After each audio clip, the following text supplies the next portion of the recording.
Hello, नमस्कार. मी अंजली. अंजली रेसिपीजमध्ये आपलं स्वागत आहे. तर 10 दिवसांच्या गणपतीच्या सुट्टीनंतर आज आपण मातीच्या भांड्यामध्ये कोल्हापुरी तांबडा रस्सा आणि सुक्कं मटण आपण तयार करणार आहोत.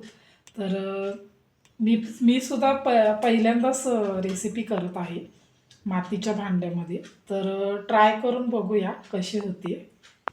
सुरुवातीला आपण 1 किलो मटण घेतलेलं आहे. इकडे पालव्याचं मटण घेतलेलं आहे. त्यानंतर खडा मसाला घ्यायचा, काजू, तमालपत्र, 2 लवंग, काळी मिरी 3 घ्यायच्या आहेत, दगडी फूल 1 घ्यायचं आहे, जिरे घ्यायचे आहेत, वेलदोडे लागणार आहेत 2, दालचिनीचा 1 मोठा तुकडा आणि लसणाच्या पाकळ्या लागणार आहेत. लसणाच्या पाकळ्या 10 ते 12 घेतलेल्या आहेत. इकडे तीळ घेतलेले आहेत.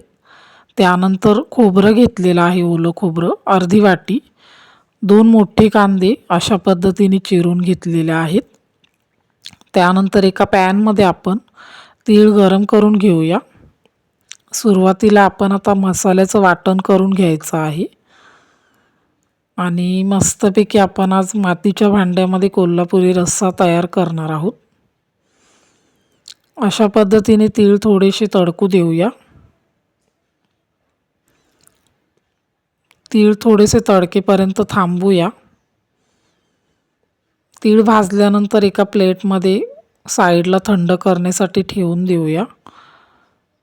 त्यानंतर दुसऱ्या बाजूला मी पाणी गरम करण्यासाठी ठेवलेलं आहे.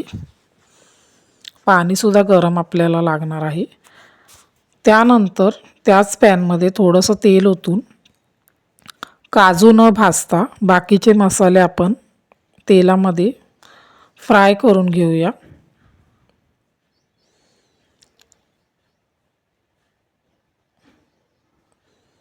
अशा पद्धतीने आपले मसाले संपूर्ण भाजून घेऊया.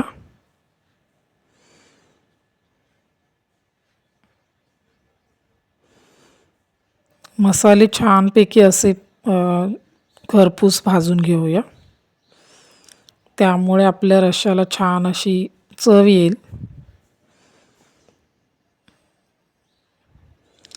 आता हे मसालेसुद्धा आपण एका प्लेटमध्ये काढून थंड करायला ठेवून देऊया. भाजल्यानंतर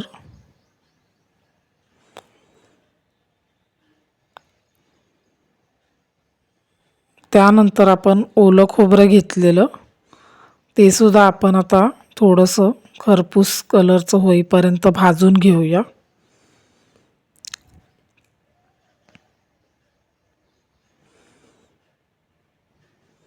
खोबरं जास्त भाजायचं नाही, थोडंसं लालसर कलरचं होईपर्यंत भाजून घेऊया आणि मगच या सगळं मसाल्यांचं वाटण करायचं आहे.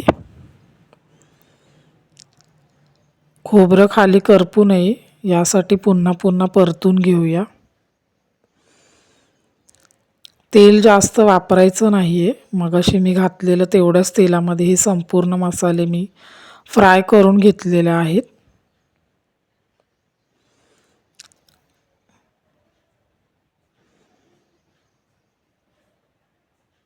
आता खोबरंसुद्धा आपलं छान भाजलेलं आहे. थंड झाल्यानंतर संपूर्ण मसाले आपण एका मिक्सरच्या भांड्यामध्ये काढून घेऊया आणि ह्याचं छानपैकी असं वाटण तयार करून घेऊया. खोबरं वगैरे सगळं घालायचं, मी तुम्हाला दाखवलेलं ते, आणि शेवटला याच्यामध्ये कोथिंबीर ॲड करायची आणि झाकण लावून याचं छानपैकी बारीक असं वाटण करून घेऊया.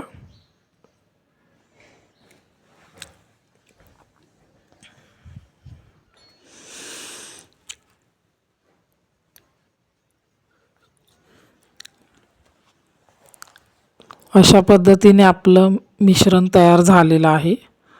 त्यानंतर मातीच्या भांड्यामध्ये सुरुवातीला तेल ओतायचं. इकडे आपल्याला 4 ते 5 चमचे मोठे तेल लागलेलं आहे. त्यानंतर कांदा कट केलेला मोठा तो ॲड करायचा. इकडे मी 2 कांदे वापरलेले आहेत आणि तमालपत्रसुद्धा घालूया. कांदा छान असा आपला खरपूस कलरचा होईपर्यंत भाजून घेऊया.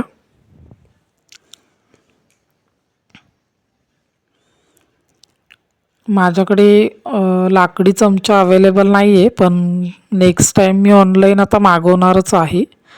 त्यामुळे मी ह्या चमच्याचा वापर केलेला आहे. कारण मी फर्स्ट टाईमच मातीच्या भांड्यामध्ये जेवण करत आहे. त्यामुळे असं वाटते की कसं होईल काय माहिती. बघूया. तर आता आपला कांदासुद्धा भाजलेला आहे. त्यानंतर आता आपण अर्धा चमचा हळद घातलेली आहे.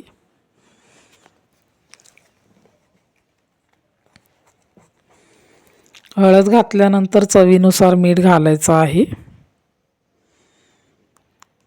सुरुवातीला आपण हळदीच्या पाण्यामध्ये आणि मिठाच्या पाण्यामध्येच मटण मस्तपैकी शिजवून घेऊया. तसं केल्याने काय होतं, लहान मुलांना अळणी पाणीसुद्धा काढता येतं आणि मटण छान शिजतं. त्यामुळे आता आपण मटण स्वच्छ धुतलेलं आहे ते ॲड केलेलं आहे. आता हे व्यवस्थित परतून घेऊया आणि मटणाला पाणी सुटेपर्यंत एक 10 ते 15 मिनटं झाकण लावून ठेवूया. अशा पद्धतीने मिक्स करायचं आणि झाकण लावून एक 10 ते 15 मिनटं ठेवून देऊया.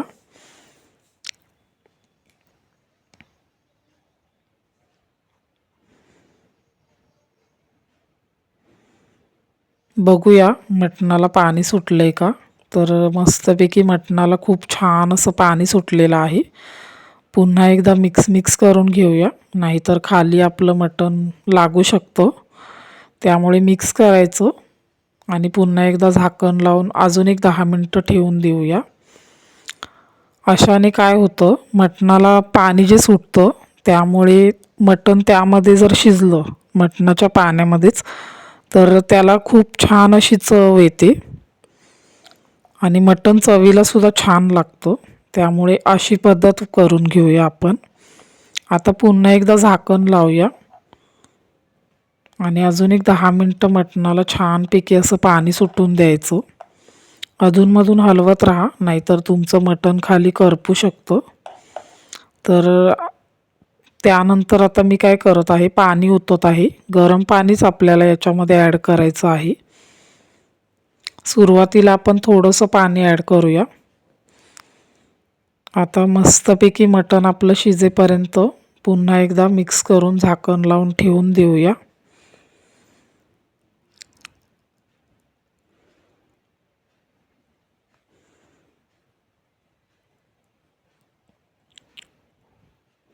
झाकण लावलेलं आहे. आता मटण मस्तपैकी शिजवून घेऊया. तर छान आपलं असं मटण शिजलेलं आहे. तुम्हाला मी एक फोड दाखवते. बघा किती सुंदर आपलं मटण शिजलेलं आहे. आता हे मटण शिजल्यानंतर आपण एका प्लेटमध्ये काढून घेऊया आणि याच्यामध्ये जे पाणी राहिलेलं आहे त्याचं तुम्ही अळणी पाणी लहान मुलांना काढून देऊ शकता. खूप चांगलं असतं ते लहान मुलांच्या आरोग्यासाठी.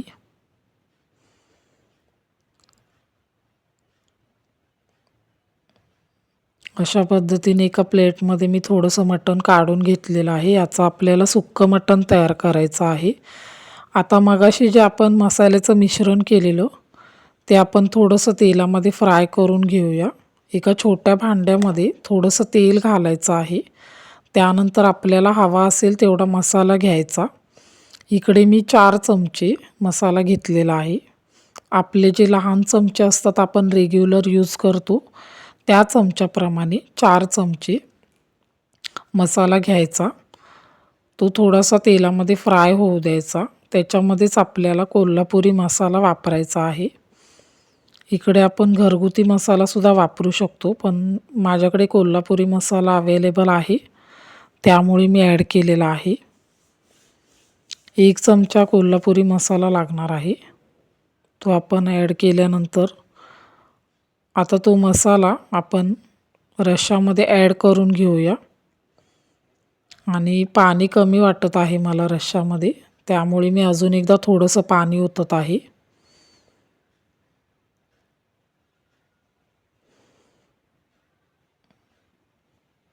अशा पद्धतीने गरम पाणीच ओतायचं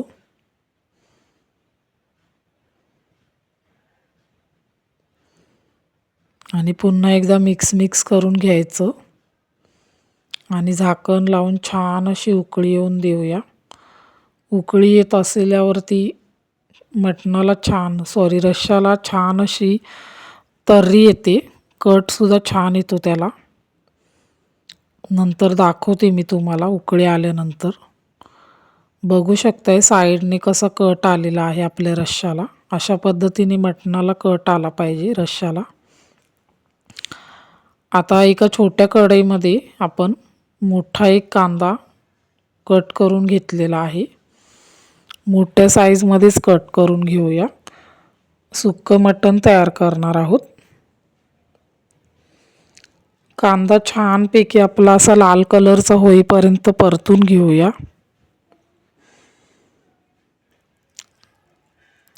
तर अशाच माझ्या पद्धतीची जर तुम्ही मटणाची रेसिपी जर केलीत तर मला नक्कीच कमेंट करून सांगा. आणि मी बऱ्याच रेसिपी बनवलेल्या आहेत. माझं हे नवीनच यूट्यूबचं चॅनेल आहे. तर प्लीज तुमच्या मित्रमंडळींना शेअर करा आणि सबस्क्राईब करायला अजिबात विसरू नका. खूप छान पद्धतीने आता आपला कांदा परतून झालेला आहे. कांदा जरासा लालसर होऊ दे अजून एकदा. आणि तुमच्या सपोर्टची मला खूप गरज आहे, त्यामुळे प्लीज सबस्क्राईब करा. आणि जर रेसिपी आवडत असतील तर लाईक करायला विसरू नका.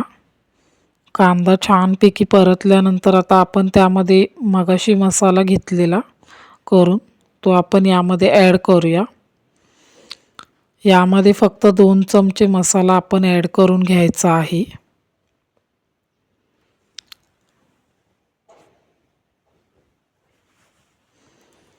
बघू शकताय कांदा आपण अशा पद्धतीने भाजायचा आणि त्यामध्ये आता मसाला ॲड केलेला आहे. थोडासा घरगुती मसाला पण आपण यामध्ये ॲड करूया. कोणतेही मसाले न वापरता आणि कमीत कमी मसाले वापरता मी मटणाचा रस्सा तुम्हाला तयार करून दाखवलेला आहे. यामध्ये मी थोडासा रस्सा घातलेला आहे चव येण्यासाठी. आणि अशा पद्धतीने जर थोडेसे मसाले वापरता जर तुम्ही मटण तयार केलं तर अतिशय छान होतं. आणि कोल्हापूरमध्ये अशाच पद्धतीने बनवतात. आता मी इकडे मटणसुद्धा ॲड केलेलं आहे. मगाशी आपण मटण काढलेलं शिजवलेलं ते ॲड करून घेऊया.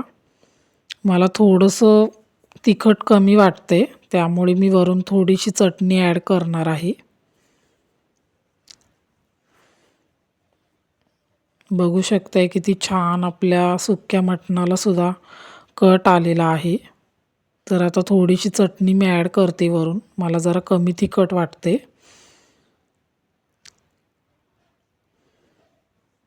आणि पुन्हा एकदा आपण मिक्स करून घेऊया. चवीनुसार मीठ टाकायचं, मिक्स करायचं आणि एक 5 मिनटं याला थोडासा कट आला की गॅस बंद करून घ्यायचा.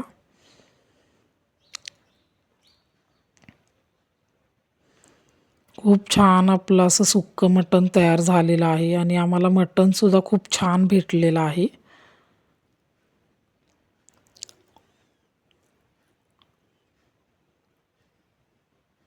तर बघू शकताय आपलं कोल्हापुरी सुक्कं मटण आणि तांबडा रस्सा तयार झालेला आहे. तर माझी रेसिपी कशी वाटली तुम्हाला मला नक्कीच कमेंट करून सांगा. आणि आपलं आजचं मातीच्या भांड्यातलं कोल्हापुरी सुक्कं मटण आणि तांबडा रस्सा तयार झालेला आहे. तुम्ही नक्कीच ट्राय करून बघा. थँक्यू. Bye bye.